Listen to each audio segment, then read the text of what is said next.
yang akan disampaikan oleh guru kita Fadilatul Mukarram Bapak Kiai Haji Abdul Aziz LC. Kepada beliau kami silakan dengan segala hormat.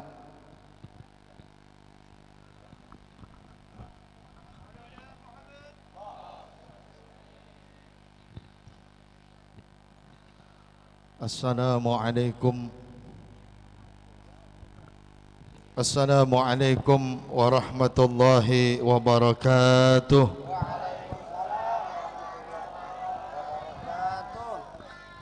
Alhamdulillah alladzi tahhara ahla baiti nabiyyina wa a'ta min ladunhu fadlan kabira.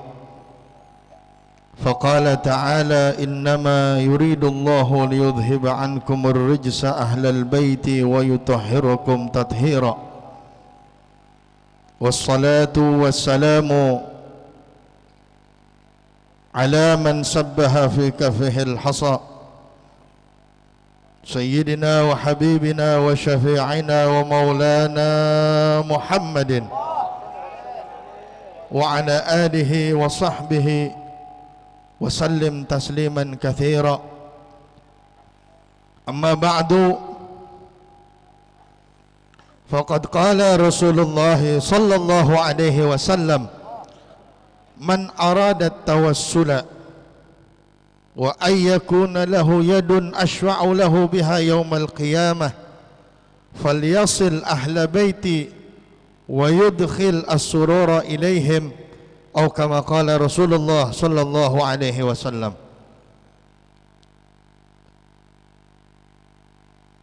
فضيلة المكرم والمحترم أعني حبيبنا المحبوب العالم العلامة الحبيب علي ابن الإمام العارف بالله الحبيب عبد الرحمن بن أحمد السقاف أمتعنا الله بطول حياته. Guru kita Al-Mukarram wal-Muhtaram Al-Habib Hussein Ibn Al-Habib Alwi bin Abdullah bin Salim Al-Attas, Al-Mukarram wal-Muhtaram Gus Ali Ridha, Al-Mukarram wal-Muhtaram Al-Ustadz Dr. Andes Haji Yayan Sofyan, Al-Ustadz Dr. Andes Munir Arsyad, serta para asatid yang begitu banyak yang hadir pada kesempatan malam hari ini, yang mohon maaf namanya tidak bisa kami sebutkan satu persatu. Teriring doa mudah-mudahan kita yang hadir pada malam hari ini senantiasa mendapatkan curahan rahmat dan keberkahan dari Allah Subhanahu wa taala.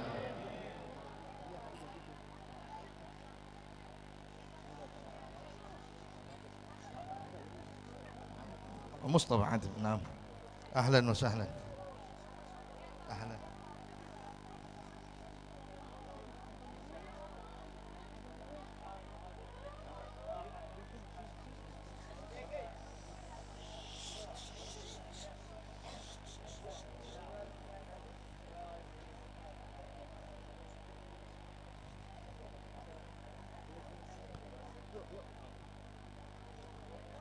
Kira-kira kalau ada yang lagi hamil, lihat dah, buru-buru dah. Ada apa kagak? Enggak ada. Kali-kali aja, ntar hidungnya mancung.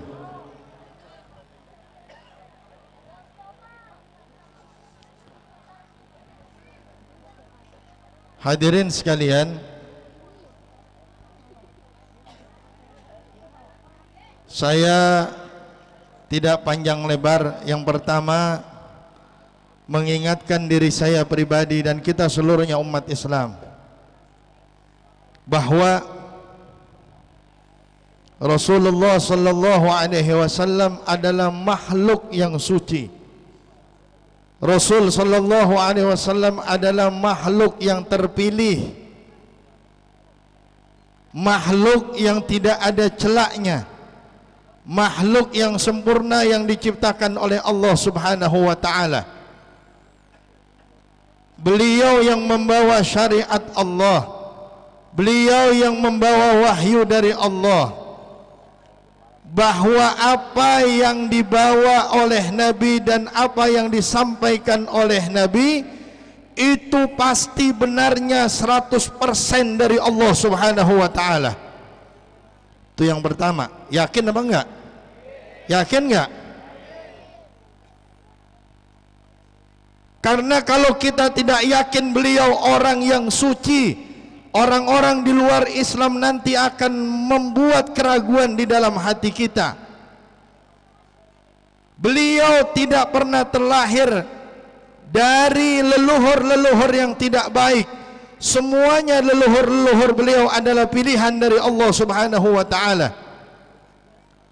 Bahkan Al-Imam Nawawi Al-Bantani di dalam kitab beliau Bughyatul Mushtaqin, beliau mengatakan faidatun ra'a rajulun salihun minal malikiyati Rasulullah sallallahu alaihi wasallam fil manam wa sami'ahu yaqul man qala astaghfirullahal azim li abawai Rasulillah sallallahu alaihi wasallam 100 marrah wa qala aidan man qala astaghfirullahal azim li ahli baiti Rasulillah sallallahu alaihi wasallam 100 marrah kuntu ma'ahu haitsu kan.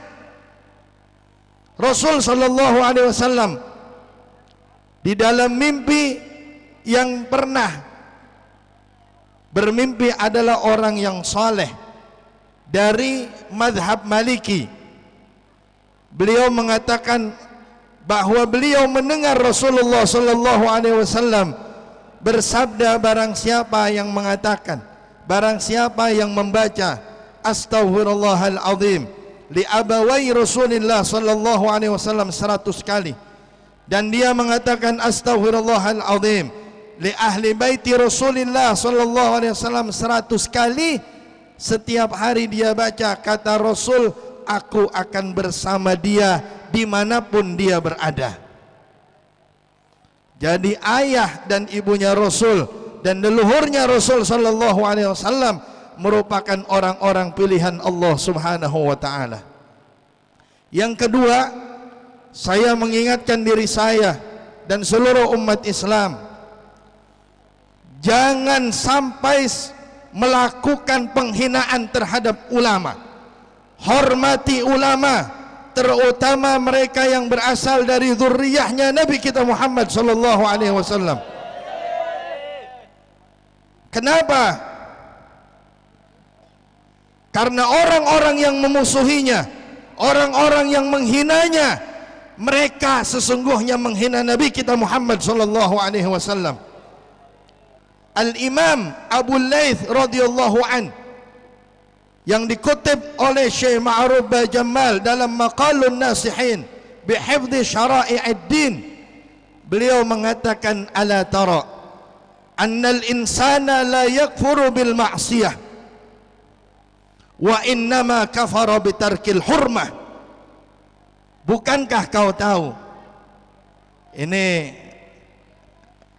perempuan, tolong didengerin.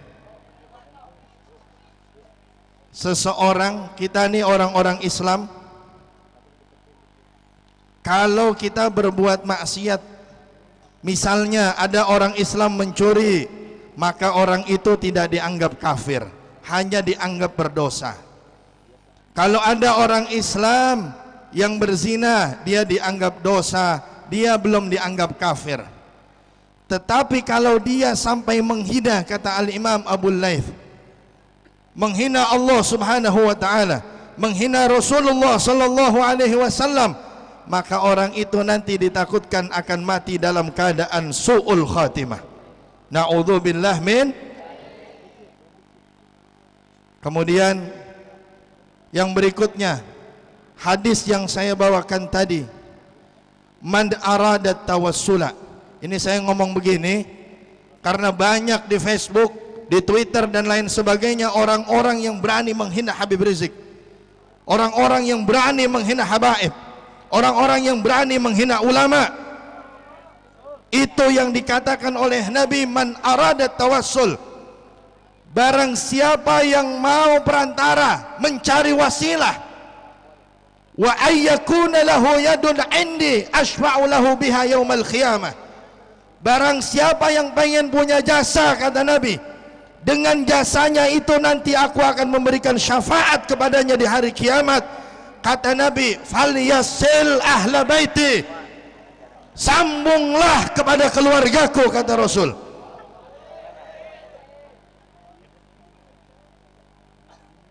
Siapa mereka? Mereka adalah keturunan dari Sayyidatina Fatimah Az-Zahra Al-Batul binti Rasul sallallahu alaihi wasallam. Yang kedua, kata beliau, fal yudkhil as-surura ilaihim, dan memasukkan kegembiraan ke dalam hati mereka, buat senang mereka, dukung perjuangannya, doakan mereka supaya kuat. Kita harus sadar bahwa kita sebenarnya tidak terlalu peduli dengan Al-Quran. Kita harus sadar kita tidak memiliki semangat yang begitu hebat membela Al-Quran. Tetapi tahukah kita semuanya, Rasul sallallahu alaihi wasallam tatkala beliau bersabda, taraktu fikum thaqalain, aku tinggalkan dua pusaka kepada kalian. Apa itu? Al-Quran dan keluargaku, kata Rasul sallallahu alaihi wasallam. La yaftariqa, ingat kata Rasul, keduanya ini, keluargaku dan Al-Quran, tidak akan pernah berpisah. Jadi keluarga Nabi dan Al-Quran tidak akan pernah terpisah. Habib Rizik dan habaib yang lainnya dengan Al-Quran tidak akan pernah terpisah. Sampai kapan? Hatta yarida alaiyal haud, sampai nanti mereka datang ke telagaku di hari kiamat, kata Nabi kita Muhammad sallallahu alaihi wasallam. Jadi kita dukung, kita doakan terus agar beliau-beliau kuat, beliau-beliau terus membimbing kita ke jalan Allah Subhanahu wa taala. Yang terakhir, kemarin guru kita malam Selasa di Masjid Al-Barkah mengutip sebuah hadis dari kitab Nasaihul Ibad karangan Al-Imam Muhammad Nawawi Al-Bantani. Hadis yang kita semuanya sering dengar, sayati 'alan nasi zamanun yafirruna minal ulama wal fuqaha fayabtalihimullah bi thalathi baliyat. Akan datang nanti waktu kepada umat manusia, kepada umatku nanti akan datang di mana mereka kabur dari para ulama, mereka tidak mendengarkan apa kata ulama. Allah akan memberikan yang pertama, Allah hilangkan keberkahan dari pekerjaan mereka. Kerjaan tidak akan pernah berkah, apapun yang dilaksanakan akan dicabut keberkahannya oleh Allah Subhanahu wa taala. Mereka yang kedua akan diberikan pemimpin yang zalim. Yang ketiga yang paling parah, tolong didengarkan. Yang ketiga yang paling parah, orang-orang yang tidak mendengarkan apa kata ulama, mereka yang lari dari para ulama, kata Nabi kita Muhammad sallallahu alaihi wasallam, mereka akan meninggal dalam keadaan su'ul khatimah. Maka saya tegaskan malam hari ini, kalau ulama kita, habaib kita sudah mengatakan jangan pilih nomor 2, kalau ulama kita dan habaib kita sudah mengatakan haram pilih nomor 2, saya meyakini dari hadis ini, yang memilih nomor 2 akan meninggal dalam keadaan su'ul khatimah.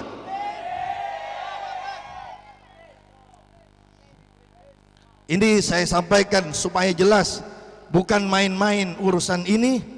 Terus kawal ulama kita, terus doakan dan dukung mereka. Mudah-mudahan kita nanti mendapatkan syafaat dari Nabi kita Muhammad sallallahu alaihi wasallam. Ini yang dapat saya sampaikan, kurang lebihnya mohon maaf. Hadanallahu wa iyyakum ajma'in. Wassalamualaikum warahmatullahi wabarakatuh.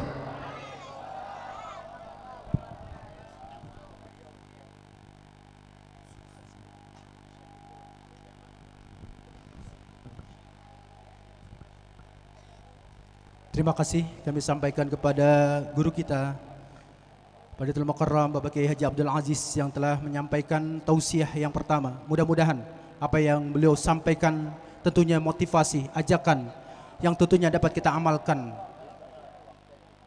Hadirin jamaah yang dirahmati Allah, sebelum kita mendengarkan ceramah agama, untayan-untayan mutiara-mutiara hikmah, terlebih dahulu mari bersama-sama kita mendengarkan salawat yang insyaallah akan disampaikan oleh Al-Mukarram Sayyid Mustafa Atib kepada beliau. Tafadhal masykura.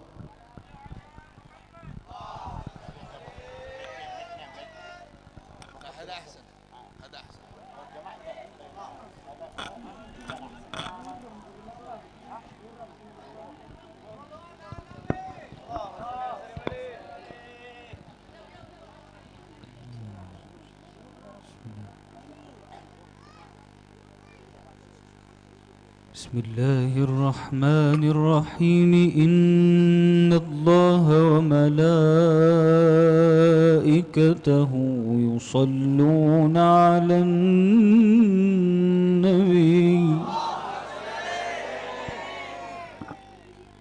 يا أيها الذين آمنوا صلوا عليه وسلموا تسليما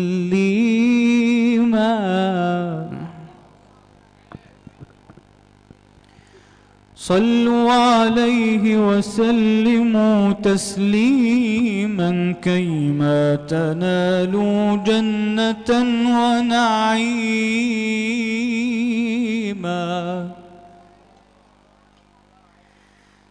الله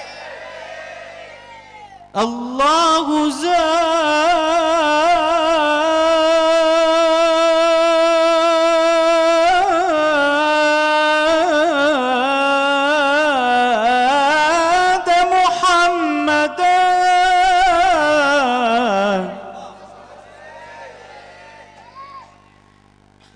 الله زاد محمدا تعظيما وحباه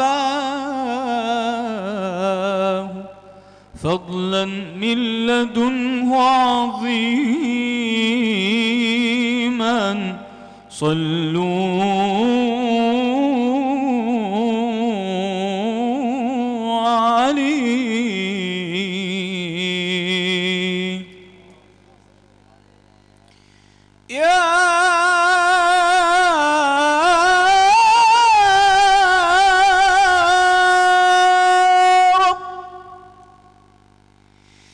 يا رب بالمصطفى بلغ مقاصدنا واغفر لنا ما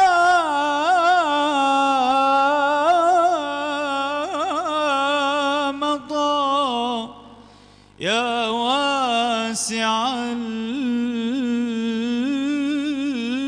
الكرم واغفر إلهي لكل المسلمين بما يتلون في المسجد الأقصى وفي الحرم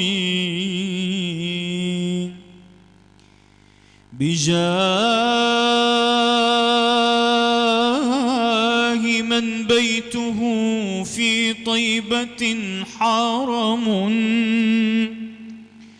واسمه قسم من أعظم القسم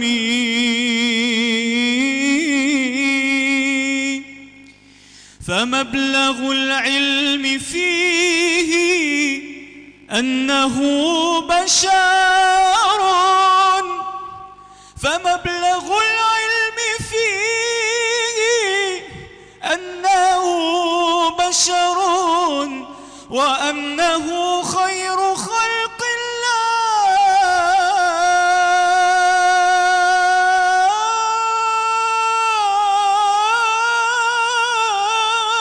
الله كلهم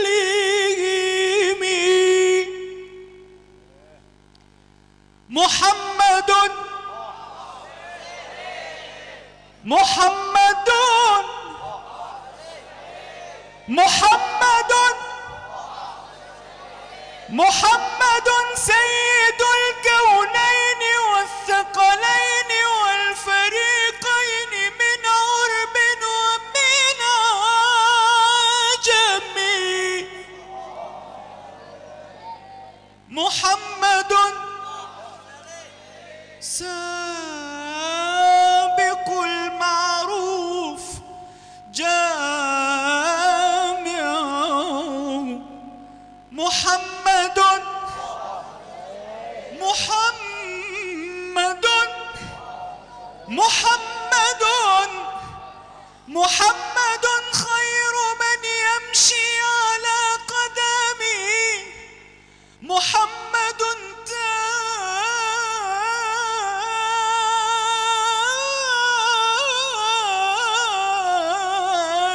رسل الله قاطبة.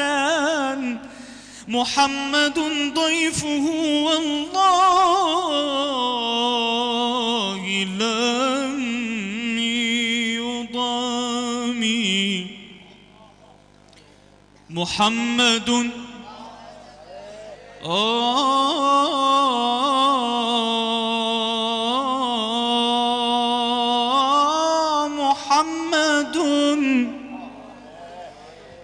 محمد محمد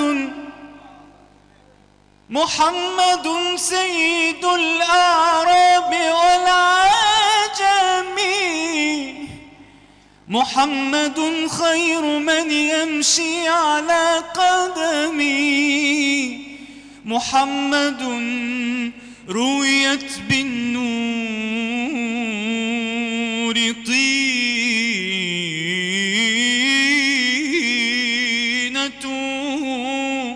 محمد محمد محمد رويت بالنور طينته. محمد خير خلق الله كلهم. فانسب إلى ذاته ما شئت من شرف وانسب إلى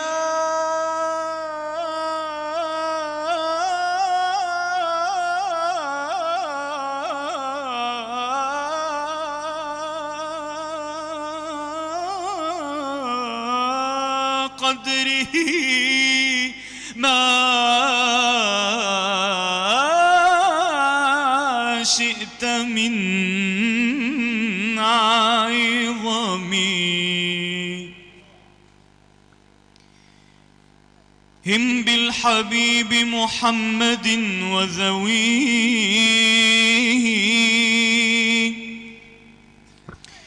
إن الهيام بحبه يرضيه.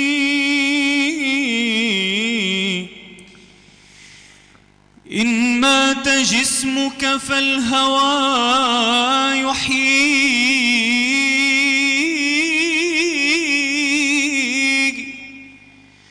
جسد تمكن حب أحمد فيه.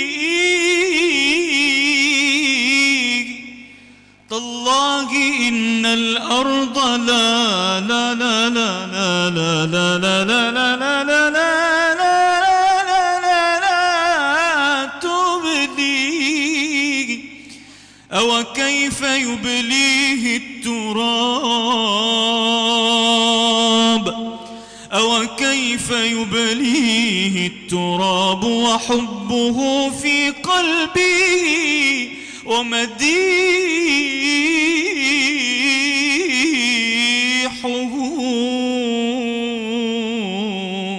في فيه.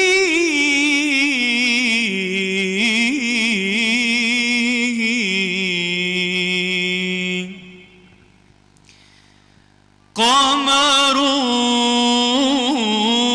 قمرون قمر سيدنا النبي.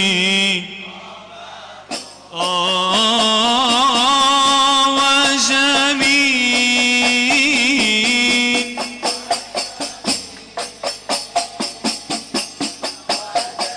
ستوب ستوب. وجميل قمرون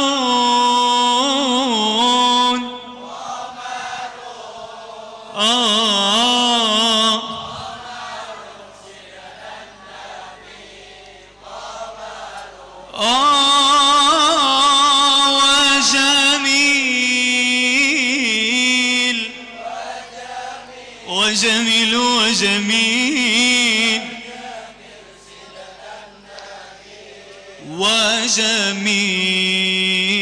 وجميل وكف المصطفى كالورد نادي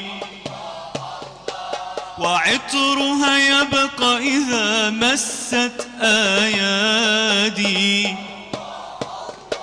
وكف المصطفى كالورد نادي وعطرها يبقى إذا مست أيادي وعم نوالها كل العباد وعم نوالها كل العباد وعم نوالها كل العباد حبيب الله يا خير البراء يا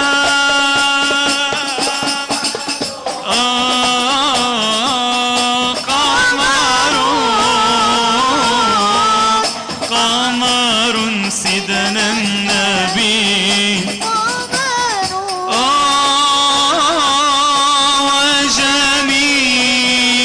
وجميل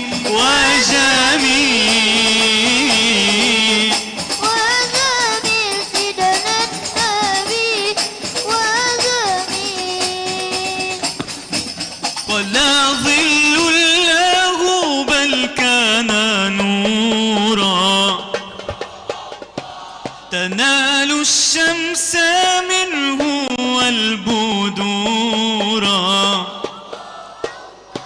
ولا ظل له بل كان نورا تنال الشمس منه والبدورا ولم يكن الهدى لولا ظهورا ولم يكن الهدى لولا ظهورا ولم يكن الهدى لولا ظهورا وكل الكون أنار بنور طه قمرون قمرون قمر سيدنا النبي قمر وجميل وجميل وجميل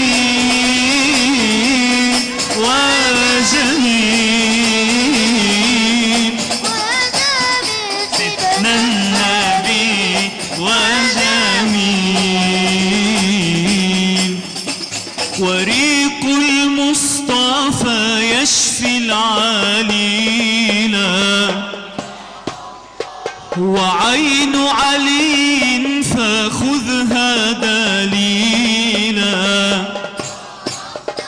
وريق المصطفى يشفي العليلا وعين قتادة خذها دليلا تفل في البئر أضحت سلسبيلا تفل في البئر أضحت سلسبيلا تفل في البئر أضحت سلسبيلا وصار لصحبه شهدا مداما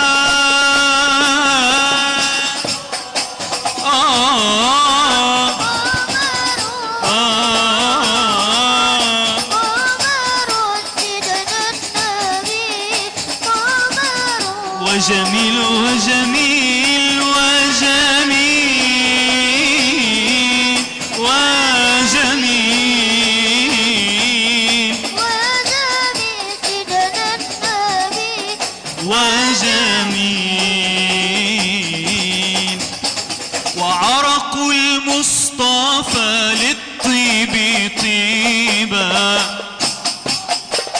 وطيبة شرفت بالنور طيبا، وعرق المصطفى للطيب طيبا، ويسرب شرفت بالنور طيبا، ويدهش عند طلعته الحبيبة، ويدهش عند طلعته الحبيبة، ويدهش عند طلعته الحبيبة، وإن جن المشاهد لا ملا ما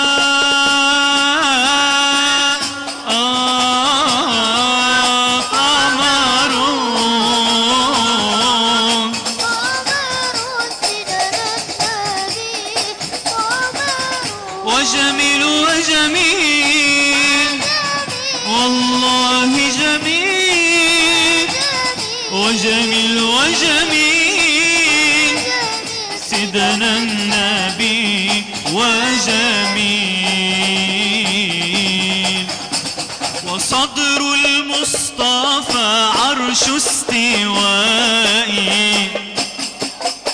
لعلم الله عم باحتوائي، وصدر المصطفى عرش استوائي، لعلم الله عم باحتوائي، لا فلا ينطق نبينا عن هواه، فلا ينطق نبينا عن هواه، فلا ينطق نبينا عن هواه، بوحي الله ينطق الكلام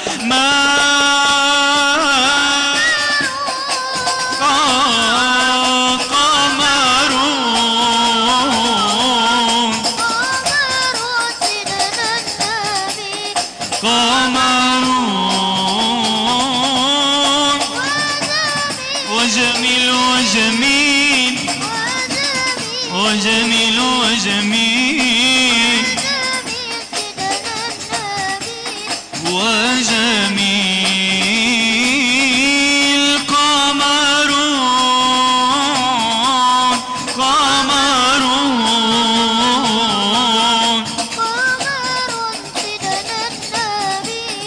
قمرون وجميل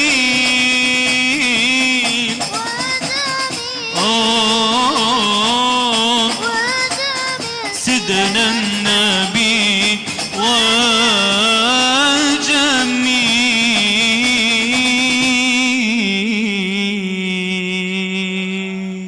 صلى الله عليه وسلم. اللهم صل وسلم.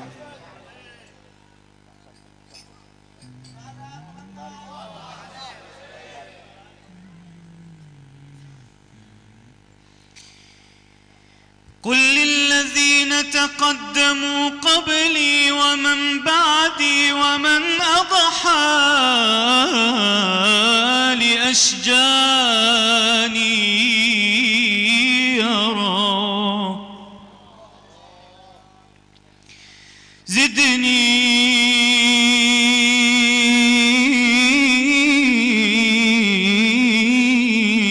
بفرط الحب فيك، زدني بفرط الحب فيك تحيرا، وارحم حشاب لظى هواك تسارا، وإذا سألتك أن أراك حقيقة فاسمح ولا لا لا لا لا تجعل جوابي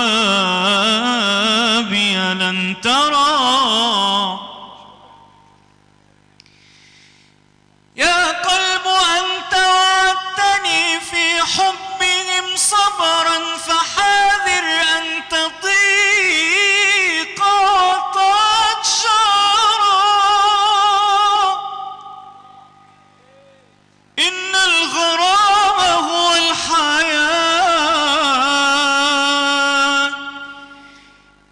الغرام هو الحياة، إن الغرام هو الحياة، فمت به صبا فحقك أن تموت وتعذرا.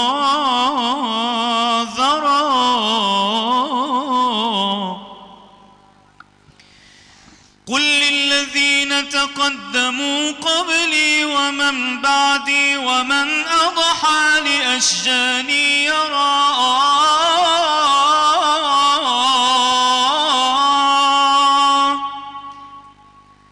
عني خذوا وليسمعوا وبي اقتدوا وتحدثوا بصبابتي بين الورى.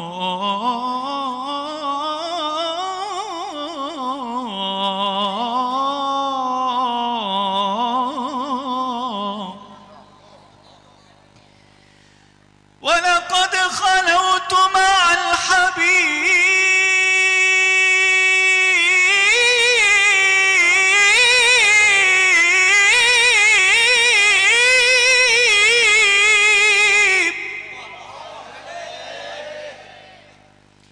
ولقد خلوت مع الحبيب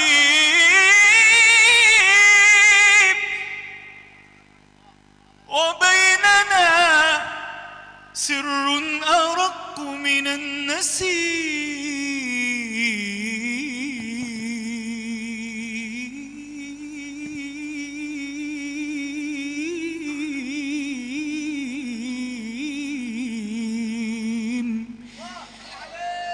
وبيننا سر أرق من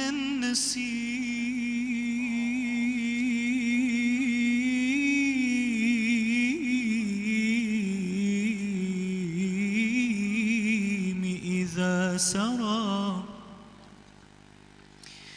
ولقد خلوت مع الحبيب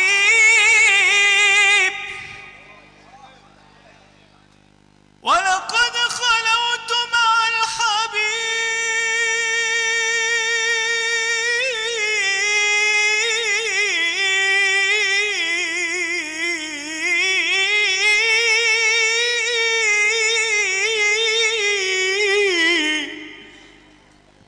وبيننا سر أرق من النسيم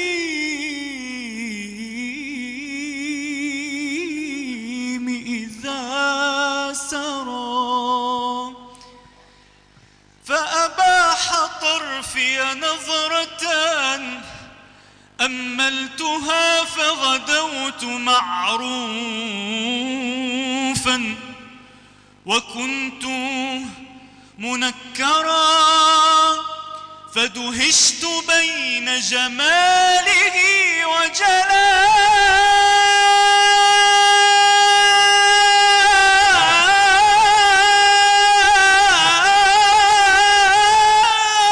وجلاله وغدا لسان الحال عني مخبرا فدهشت بين جماله وجلاله وغدا لسان الحال عني مخبرا. فأدر لحاظك في محاسن وجهه تلقى جميع الحسن فيه مصورا. لو أن كل الحسن يكمل صورة ورآه لو أن كل الحسن يكمل صورة ورآه كان مهللا ومكبرا.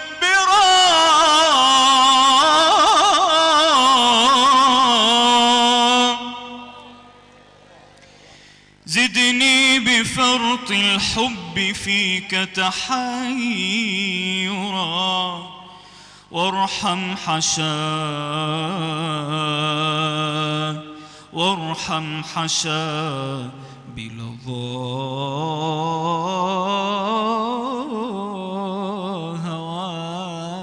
هواك تسعرا.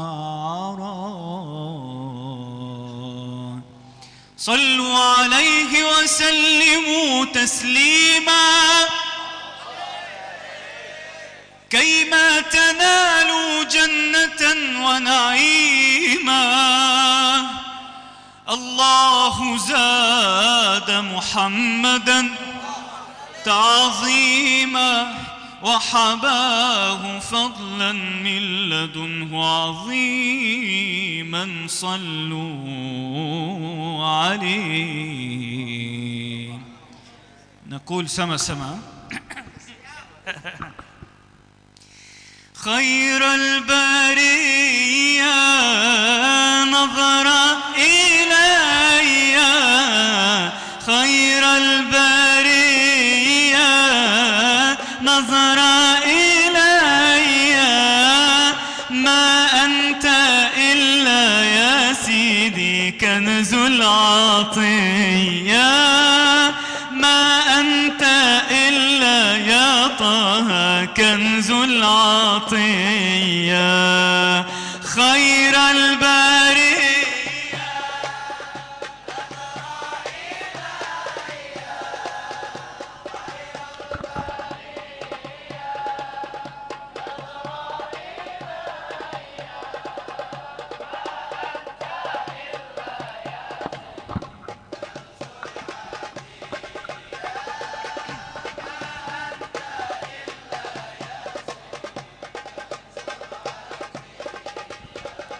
الصلاة ربي عليك حبي، صلاة ربي عليك حبي، ما دام قلبي يا حبيبي بذكري حيا، ما دام قلبي يا حبيبي بذكري حيا. خير البرية نظر إلي، خير البرية حبيبي، ما أنت إلا يا سيدي كنز العطية، ما أنت إلا يا سيدي كنز العطية. إنسان تربايك نبي محمد، إنسان تربايك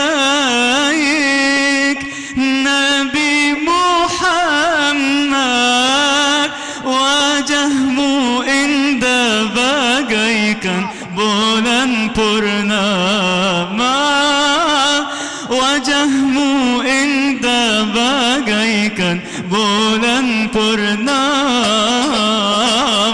Khairan bariyah, oh khairan bariyah habibi, ma anta illa ya sidi kanzul atiyah,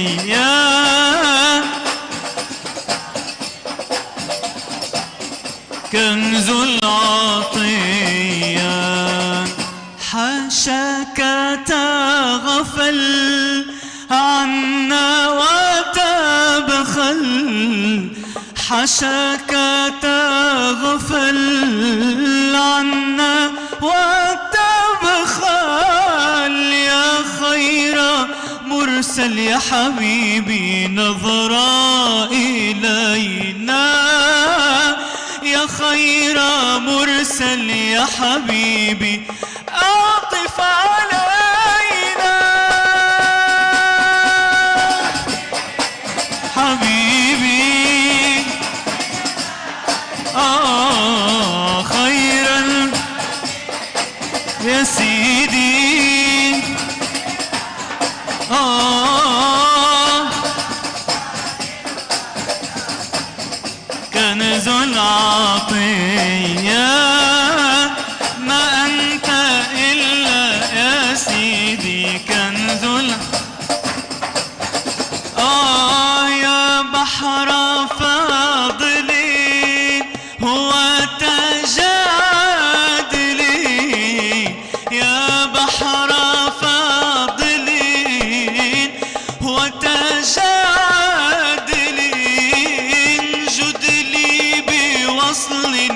حبيبي قبل المنية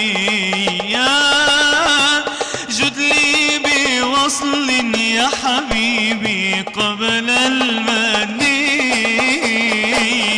خير البرية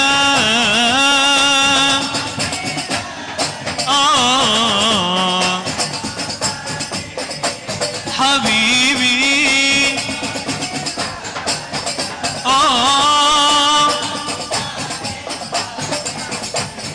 كنز العطي ما أنت إلا يا سيدي كم ذا أنادي يا خير هادي كم ذا أنادي يا خير هادي يكفي بعادي يا حبيبي يا نور عيني حسبي مرادي يا سيدي انظر إلي خير الماء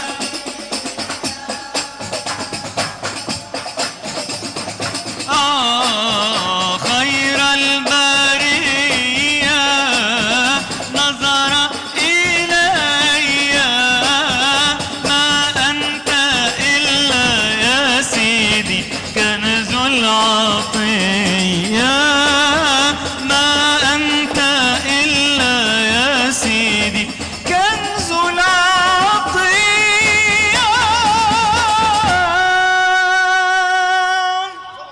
صلى الله على النبي صلى الله عليه وسلم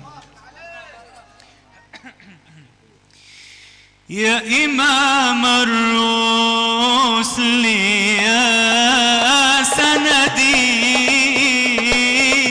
أنت باب الله معتمدي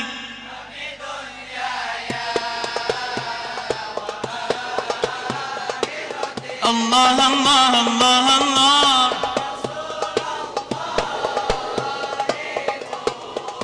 يا إمام الرسل يا سندي يا سندي يا سندي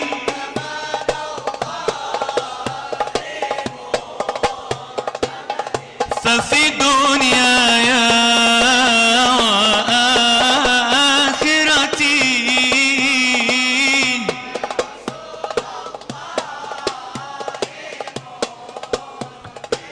يا ابن عبد الله يا أملي يا ملاذ الخائفين وجلي نظرة يا أكرم الرسل وبغوث حلل عقري يا إمام الرسل يا سندي الله الله الله معتمدي ففي دنياي وآخرتي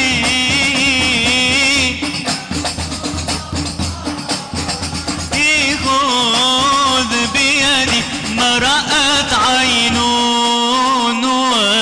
وليس ترى مثل طه في الورى بشر خير من فوق السماء سرى طاهر الأخلاق والشيم يا إمام الرسل يا سندي يا أنت باب الله معتمدي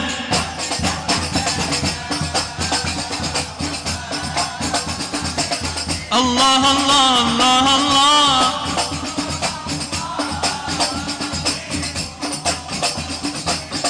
وعلينا زادت المنة ودخلنا روضة الجنة وصلينا بها السنة وعمنا الكل بالنعم يا إمام الرسل يا سندي يا سندي يا سندي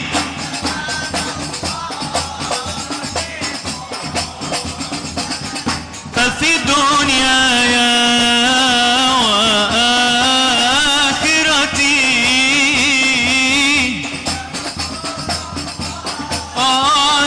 خذ بيدي أيها المشتاق لا تنمي هذه أنوار ذي سلامي أيها المشتاق لا تنمي هذه أنوار ذي سلامي عن قريب نحن في الحرم قرب خير العرب والعجم يا إمام الرسل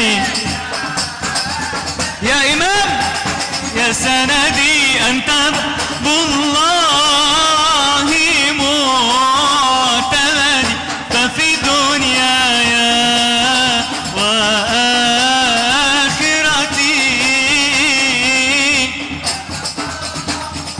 وآخرتي خذ بيدي يا إمام الرسل يا سندي يا سندي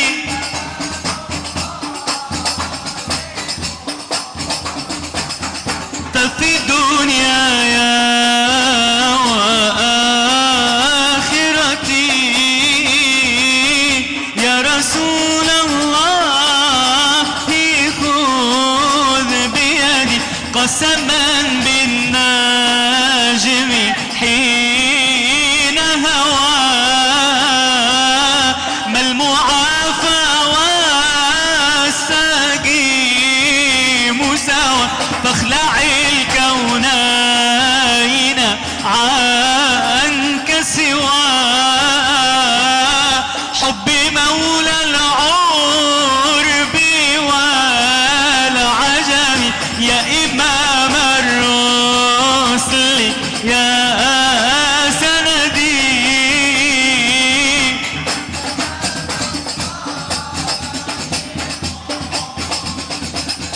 ففي دنياي وآخرتي يا رسول الله خذ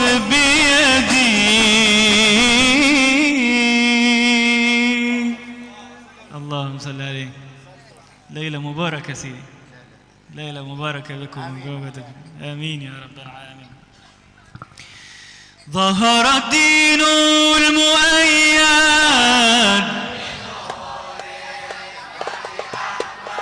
ظهر الدين المؤيد بظهور النبي أحمد يا هنانا بمحمد ذلك الفضل من الله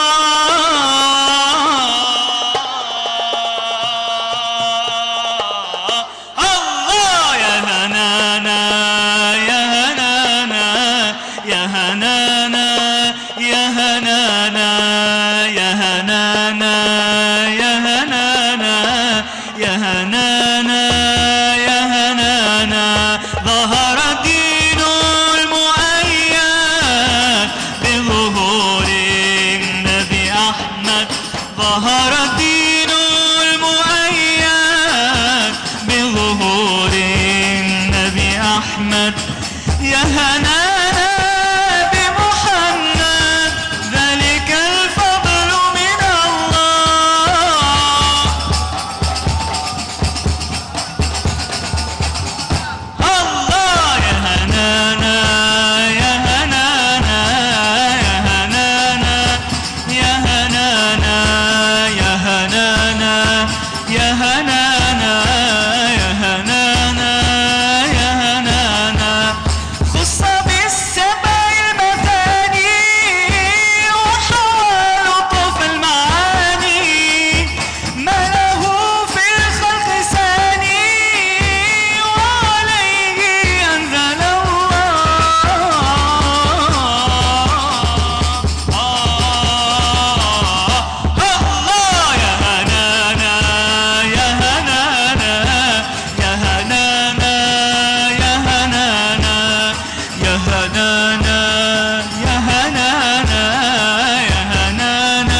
أحمد ظهر دين المؤيد بظهور النبي أحمد يا هنانا بمحمد ذلك القدر من الله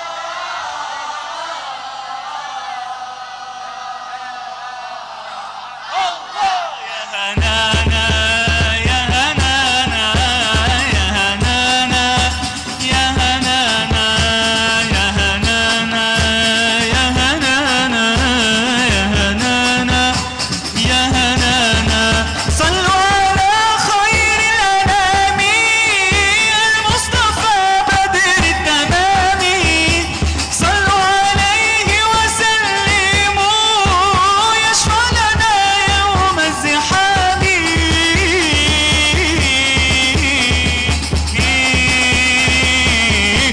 الله يا هنانا يا هنانا يا هنانا يا هنانا يا هنانا يا هنانا يا هنانا يا هنانا ظهر دين المؤيد بظهور النبي أحمد ظهر دين المؤيد بظهور النبي أحمد يا هنانا بمحمد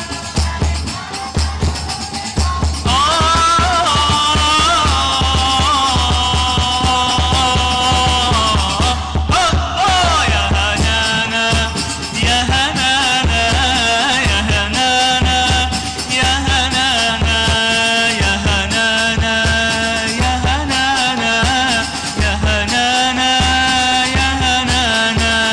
يا هنانا يا هنانا يا هنانا يا هنانا يا هنانا يا هنانا يا هنانا يا هنانا اللهم صل وسلم وبارك عليه وعلى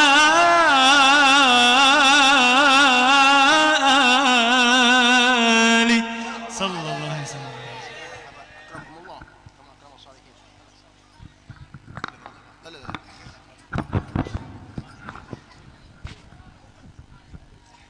Jazakumullah ahsanal jaza. Begitu indahnya alunan kalimat-kalimat salawat kepada baginda Nabi besar Muhammad sallallahu alaihi wasallam. Tidak terasa karena Allah telah menganugerahi suara yang begitu indah kepada hambanya yang begitu indah dipandangnya. Mudah-mudahan pembacaan salawat yang telah kita bacakan bersama menambah kecintaan kita kepada baginda Nabi besar Muhammad sallallahu alaihi wasallam, yang pada akhirnya kita akan mendapatkan syafaatul uzma di yaumil qiyamah nanti. Amin amin ya mujibas sailin. Ma'asyiral hadirin, jamaah yang dirahmati Allah Subhanahu wa taala, tibalah saatnya mari bersama-sama kita dengarkan mutiara hikmah yang berisikan an-nasaihud diniyah wal wasaya al-imaniyah kepada Sayyidil Walid Habiban al-Mahbub Al-Habib Ali bin Abdurrahman As-Segaf. Kami persilahkan dengan segala hormat, tafadhal masykura.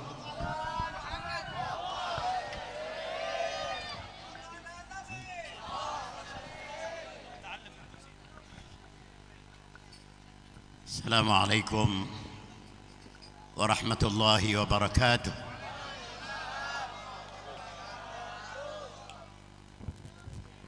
Alhamdulillah ala ni'amihi al-mutawatirah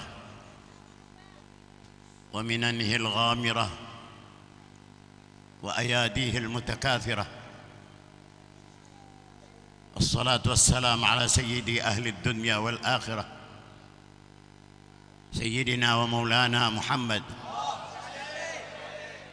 وعلى آله وصحبه الأنجم الزاهرة. أما بعد، يقول الله تعالى في محكم تنزيله وهو أصدق القائلين: بسم الله الرحمن الرحيم، واعلموا أن فيكم رسول الله Sadaqallahu maulana al-azim. Tamu kita yang hari ini dan malam ini menyampaikan qasidah nabawiyah wa syannaf adanana bi aswatihi syajiyah. Nas'alullah subhanahu wa ta'ala an yamunna alaina biluqyah sallallahu alaihi wasallam fi dunyana wa ukhrana wa fi barzakhina. Para habaib, para kiai, para asatid dan ustadzat, pimpinan musalla Al-Haji Salim dan mantu, akhina Al-Ustadz Yayan Sufyan yang hari ini menyelenggarakan acara peringatan Maulid Nabi besar Muhammad sallallahu alaihi wasallam, di mana kita beruntung ya hanana bi Muhammadin, ya hanana bi Muhammadin, berbahagialah kita dengan junjungan kita Nabi besar Muhammad sallallahu alaihi wasallam. Bagaimana tidak, saudara-saudara?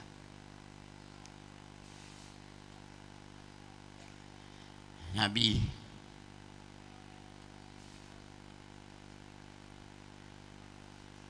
dia masih bisa datang ke kita, saudara. Dia masih bisa bersama kita. Hanya kita yang tidak tahu. Mata kita yang tidak lihat. Jangan katakan yang kita tidak lihat itu berarti tidak ada. Jangan katakan yang kita tidak bisa lihat itu berarti dia tidak ada.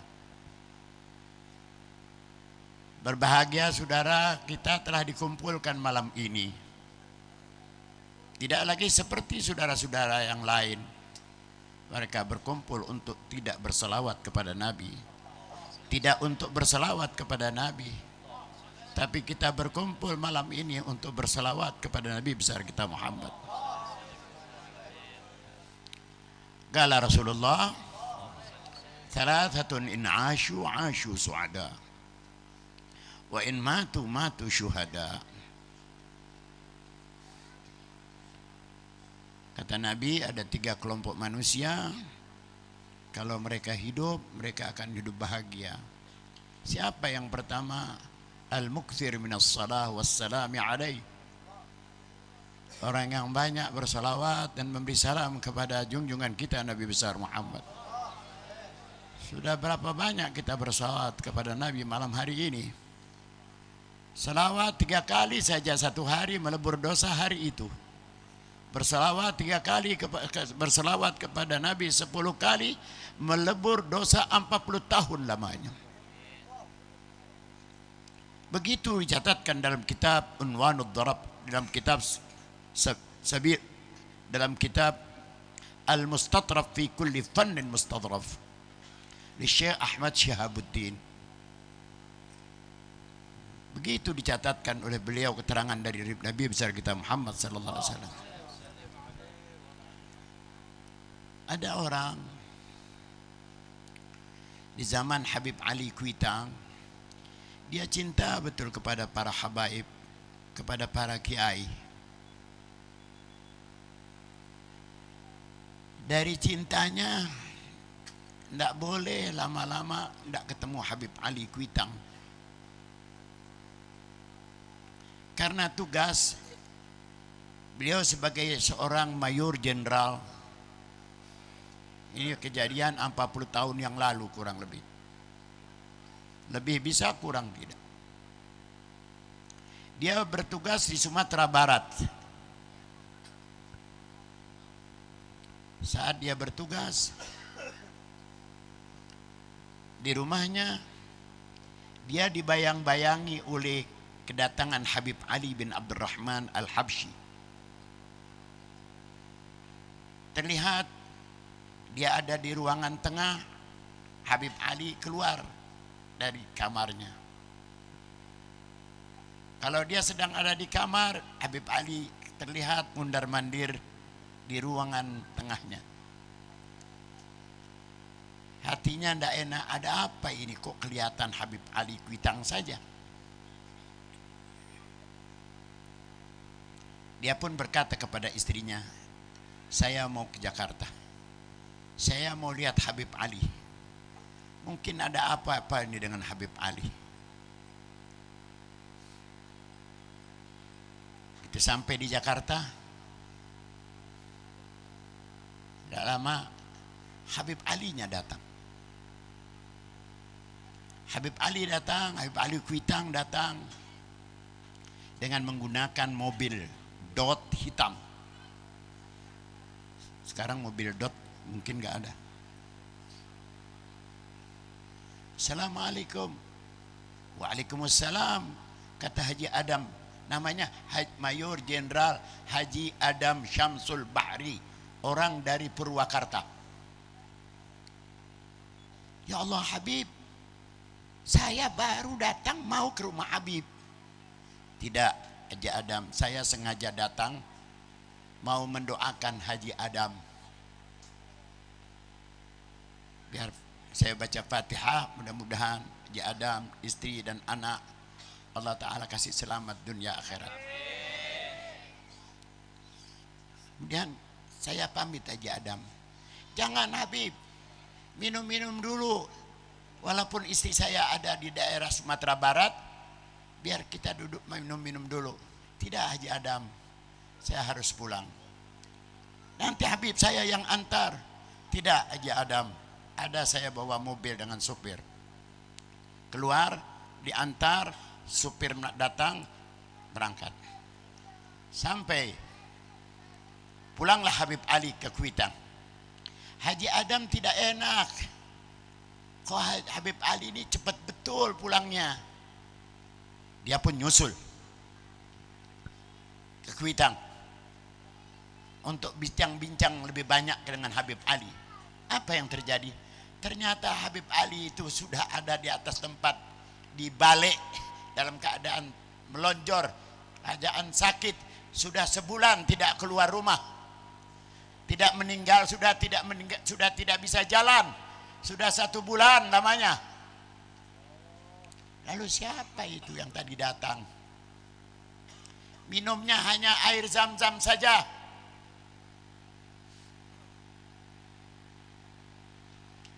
Na'am sara taifu man ahwa fa'arragani. Wal hubbu ya'taridul ladzat bil alami. Itu namanya taif. Yang datang kepada Haji Adam itu namanya taif. Ada rupa tapi tidak ada bentuk. Yang datang pada waktu beliau ada di Sumatera Barat, yang membayangi Bapak Haji Adam tadi, yaitu Habib Ali, itu Taif namanya. Itu yang banyak datang kepada orang yang banyak berselawat kepada Nabi besar kita Muhammad. Itu yang banyak datang. Orang yang berselawat kepada Nabi beruntung. Cepat atau lambat janji Nabi itu pasti benar.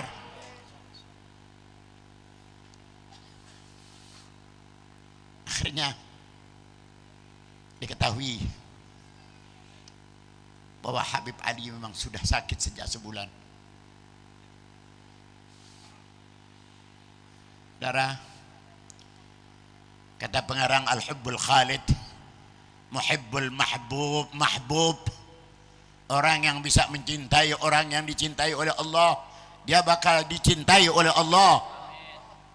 Wa mahbubul mahbub, orang yang bisa dicintai oleh orang yang dicintai oleh Allah, oleh Rasulullah, dia akan dicintai oleh Rasulullah sallallahu alaihi wasallam. Malam ini kita diajar untuk banyak-banyak berselawat kepada Nabi. Karena almarhum Profesor Dr. Al-Muhaddits Al-Musnid Al-Habib Muhammad bin Alwi bin Abbas Al-Maliki dalam kitabnya Madza fi Sya'ban, pada waktu seorang datang kepada Rasulullah menceritakan bahwa dirinya ini mengalami kesulitan hidup, Rasulullah Shallallahu Alaihi Wasallam setelah menerangkan keterangan-keterangan agama yang pertama, kedua, dan ketiga, yang terakhir Rasulullah mengatakan kathratuz dzikri wassalati alai tanfil faqr. Kathratuz dzikr wassalati alai tanfil faqr. Tamu kita Syekh Mustafa Atif datang dari jauh. Kenapa dia datang ke Indonesia? Bahkan ke banyak belahan dunia Arab atau dunia Islam. Ini adalah yang membawa banyaknya beliau berselawat kepada Nabi besar Muhammad. Beliau mendapatkan tempat di hati umat Islam sedunia. Apa sebabnya? Karena beliau banyak berselawat kepada Nabi besar Muhammad. Jadi banyak berzikir, banyak berselawat, tanfil faqr. Banyaknya berzikir dan berselawat kepada Nabi, tidak ada ruginya kita berselawat tadi. Akan mengikis kemiskinan. Di samping dosa akan hapus, tadi saya katakan dalam kitab yang saya sebutkan tadi namanya, berselawat 3 kali melebur dosa 1 hari. Berselawat 10 kali dalam 1 hari melebur dosa 40 tahun. Dosa ini yang membuat mundurnya itu rezeki. Dosa itu yang membuat mundurnya rezeki. Kalau orang banyak berselawat, insya Allah kita semuanya akan diberkahi oleh Allah Subhanahu wa Ta'ala. Kalau begitu, kita mencontoh orang-orang yang telah menjadi Allah jadikan bahagia dengan sebab dia banyak berselawat kepada Nabi besar kita Muhammad. Mungkin ada yang bertanya, tadi Syekh Mustafa Atif di dalam beberapa batch qasidahnya mengungkapkan bahwa orang yang berselawat kepada Nabi dia akan mendapatkan kemuliaan dalam bentuk memandang wajah Rasulullah. Siapa di antara kita yang tidak mau melihat wajah Rasulullah? Nabi Muhammad tadi dikatakan bagaikan bulan purnama. Dan kalau menjabati tangan sahabat-sahabatnya, semuanya merasakan ada minyak wangi yang tercium dari tangan-tangan mereka. Kalau dia berludah, air yang tidak enak menjadi enak, air yang asin menjadi tawar, menjadi enak diminum. Dan matanya tashfi ainal Imam Ali, menyembuhkan mata Imam Ali bin Abi Thalib. Satu orang pernah ngadu kepada ibunya, Umi, saya ini tadi mimpi Rasulullah. Kata uminya, kalau begitu engkau masih anak-anak. Kalau masih baru mimpi ketemu Rasulullah, masih anak-anak engkau namanya. Maksudnya apa kata ibunya ini? Yang dimaksud oleh ibunya dengan ucapannya menganggap anak kalau baru sebatas mimpi jumpa Rasulullah, engkau masih anak-anak. Maknanya jangan hanya bisa mimpi saja, tingkatkan supaya kau bisa lihat wajahnya Rasulullah, bisa bincang-bincang dengan Rasulullah, bisa langsung bincang-bincang. Orang ini namanya Syekh Ibrahim Al-Matbuli. Syekh Ibrahim Al-Matbuli setelah bilang kepada ibunya bahwa dia mimpi ketemu Rasulullah, ibunya bilang, anta mazilta wulaid, ente masih anak-anak. Ibunya menginginkan dari kata-katanya ibu ini supaya dia tingkatkan lagi salawatnya, dia tingkatkan lagi, tutup auratnya dia tingkatkan, dia tingkatkan lagi. Waktunya jangan dia buang-buang untuk hal-hal yang tidak ada manfaatnya. Sembahyangnya dia tingkatkan lagi. yang biasanya sembahyang hanya fardu saja, tapi mulai hari itu setelah ibunya memberikan arahan, dia mulai dengan sholat qabliyah, ba'diyah. Yang biasa tidak sembahyang witir, dia sembahyang witir. Yang biasa tidak sembahyang awabin, dia sembahyang awabin. Yang biasanya dia tidak sembahyang tahajud, dia sembahyang tahajud. Dan begitulah. Apa yang terjadi kemudian? Tak lama kemudian dia mimpi. Dia jumpa, bukan mimpi lagi, jumpa dengan Rasulullah SAW. Bisa bertemu langsung dengan Rasulullah SAW. Lapor kemudian kepada ibunya. Apa ibunya katakan? Setelah anaknya Ibrahim al-Matbuli ini bilang kepada ibunya, kalau begitu engkau baru sekarang laki-laki. Sekarang kau sudah jadi laki-laki. Karena engkau sudah bisa bincang-bincang, bicara langsung dengan Nabi besar kita Muhammad sallallahu alaihi wasallam. Apa untungnya kita bisa bertemu dengan Rasulullah? Almarhum Profesor Dr. Al-Muhaddits Al-Musnid Al-Habib Muhammad bin Alwi bin Abbas Al-Maliki dalam kitabnya Ad-Dakhairul Muhammadiyah, siapa orang sudah bisa mimpi Rasulullah, dia tidak akan mati dulu sebelum dia bisa melihat Rasulullah melek-melek begini. Siapa orang sudah bisa mencapai satu kedudukan, bisa mimpi jumpa Rasulullah, walaupun tidak bicara, dia tidak akan mati dulu sebelum dia jumpa dengan Rasulullah dalam keadaan melek, bukan lagi dalam keadaan mimpi. Kalau begitu, maukah kita jumpa dengan Rasulullah? Man ra'a wajhaka yas'ad ya karimal walidain hauduka as-safil mubarrad wirduna yauman nusyuri. Jadikanlah sasaran dari acara peringatan Maulid ini untuk supaya kita Allah berikan walaupun hanya dalam bentuk mimpi dengan jumpa dengan Rasulullah. Seorang ulama Mesir yang bernama Syekh Abdul Hamid Kishk dalam kitabnya Julasaul Malaikah atau Durusul Masa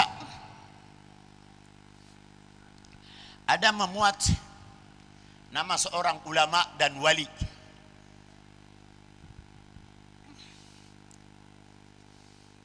Nama wali itu yang ditulis dalam kitab itu namanya Abu Yazid al-Bustami.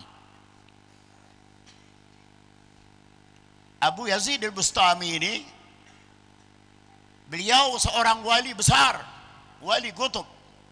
Dia bilang kepada murid-muridnya, siapa orang yang pernah melihat saya, dia tidak akan dimakan oleh api. Seorang manusia hanya dapat gelar wali, ulama juga, wali juga, berani mengatakan siapa orang yang pernah melihat saya, dia tidak akan dimakan oleh api.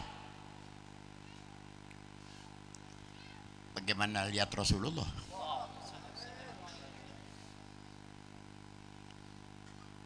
Seorang raja hidup di zaman itu. Dari daerah yang terlalu jauh dari tempat tinggalnya seorang wali ini, Abu Yazid al-Bustami, menyengaja dia datang ini raja dengan rombongan untuk bertemu, melihat Abu Yazid al-Bustami. Apa yang terjadi? Baru di tengah jalan sudah meninggal Abu Yazid al-Bustaminya. Orang yang mau didatangi sudah meninggal dunia, tapi semangatnya kuat, langsung sekalipun sudah meninggal dunia dia mau datang. Sudah dekat, sudah sampai ke kampung itu, dia bertemu dengan seorang kakek-kakek tua. Dia bertanya, Assalamualaikum, numpang tanya, Pak kakek, numpang tanya, kakek di mana rumah Syekh Abu Yazid al-Bustami? Dia kasih tahu, Syekh Abu Yazid al-Bustami sudah meninggal dunia. Kakek ini siapa? Saya muridnya. Saya murid dari almarhum Abu Yazid al-Bustami. Tidak banyak bicara. Pengawal-pengawalku, kumpulkan kayu bakar, bakar ini kakek. Raja yang merintah langsung kumpulkan kayu bakar dan membakarnya. Apa yang terjadi? Si kakek tidak tersentuh api sama sekali. Bagaimana dengan memandang Nabi besar Muhammad? Kalau tidak salah saya ada membaca satu kitab dari Syekh Ibn Hajar Al-Haytami dalam kitabnya namanya Al-Umdah fi Syarh Al-Burdah, di zaman Nabi besar kita Muhammad ada sahabat Nabi dari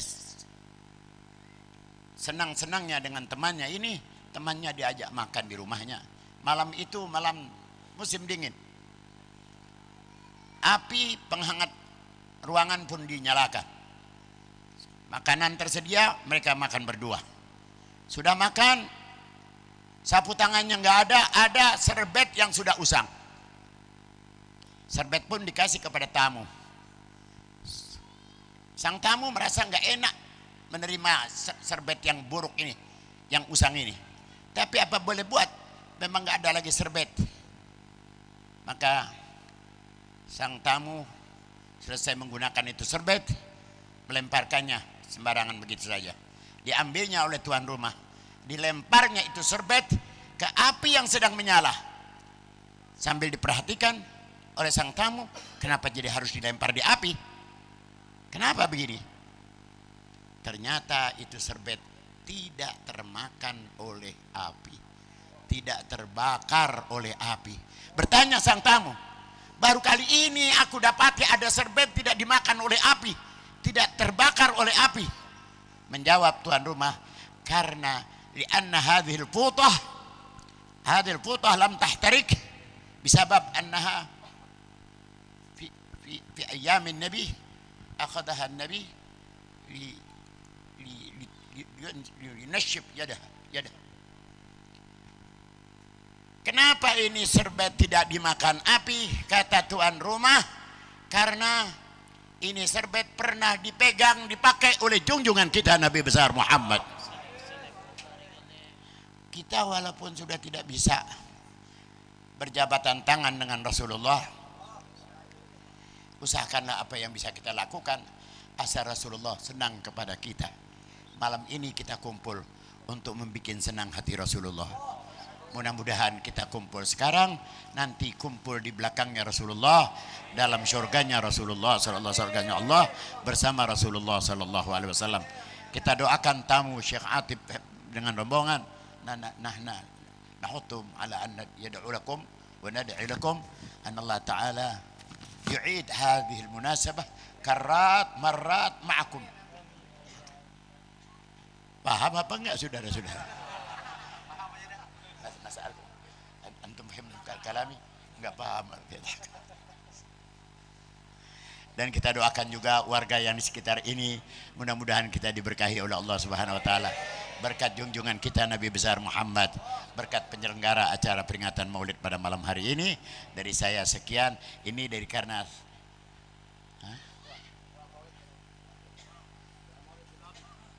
ini kalau doa ngomong juga, ini double amplopnya. Fadhal ya.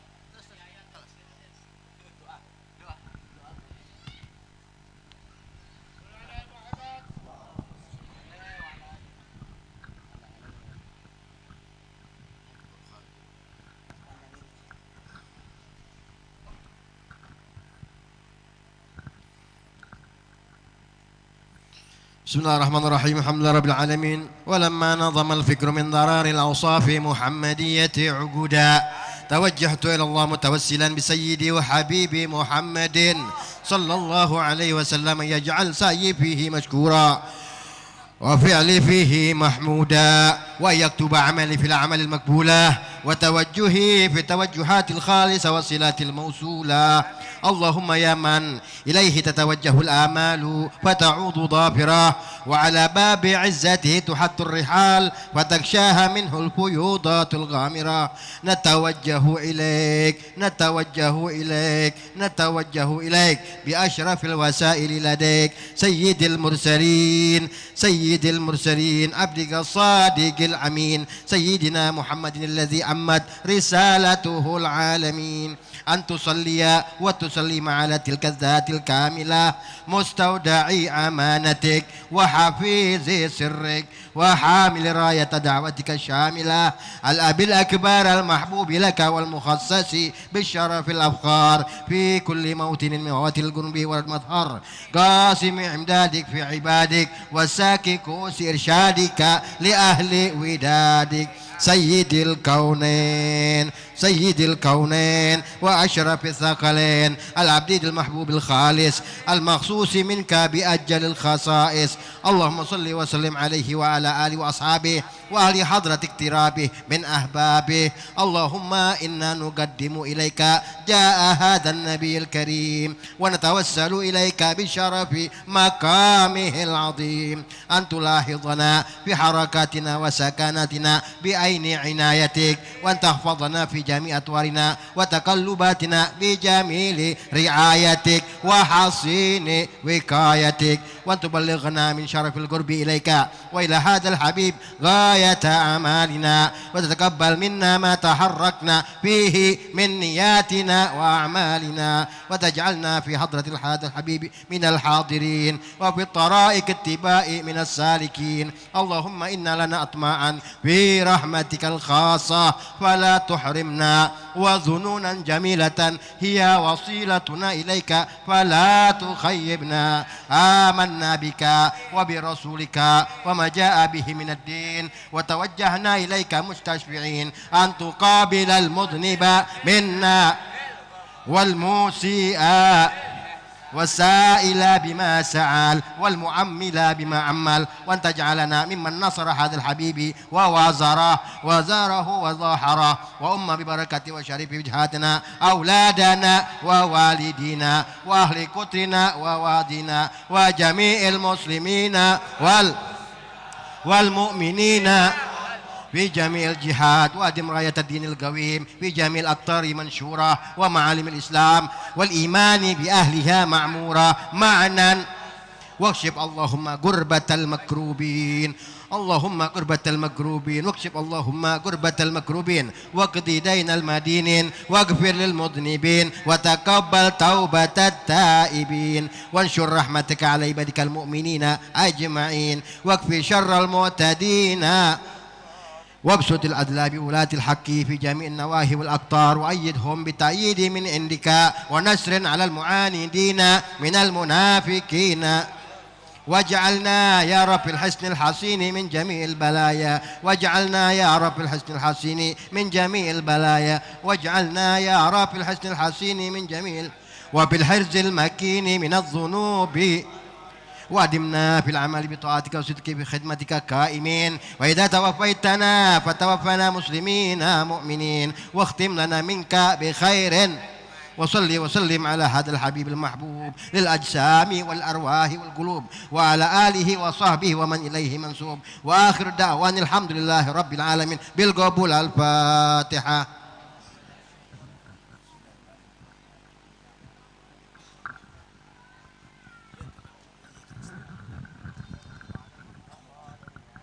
بسم الله الرحمن الرحيم الحمد لله رب العالمين اللهم صل وسلم وبارك على سيدنا محمد وعلى آل سيدنا محمد اللهم بحق الفاتحة وبحق السيدة فاطمة وأبيها وبعلها وبنيها وأمها وأخيها يا عالم السر والنجوى نجنا وأهلنا وأحبابنا وبلادنا والمسلمين جميعا من كل بلوى يا عالم السر والنجوى نجنا وأهلنا وأحبابنا وبلادنا والمسلمين جميعا من كل بلوى يا عالم السر والنجوى نجنا وأهلنا وأحبابنا وبلادنا والمسلمين جميعا من كل بلوى وصلى الله على سيدنا محمد وآله وصحبه وسلم والحمد لله رب العالمين.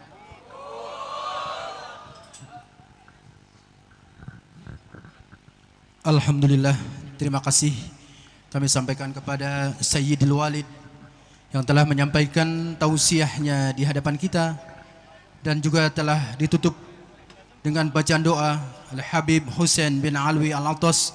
Mudah-mudahan doa kita dikabul Allah Subhanahu wa taala. Amin ya rabbal alamin.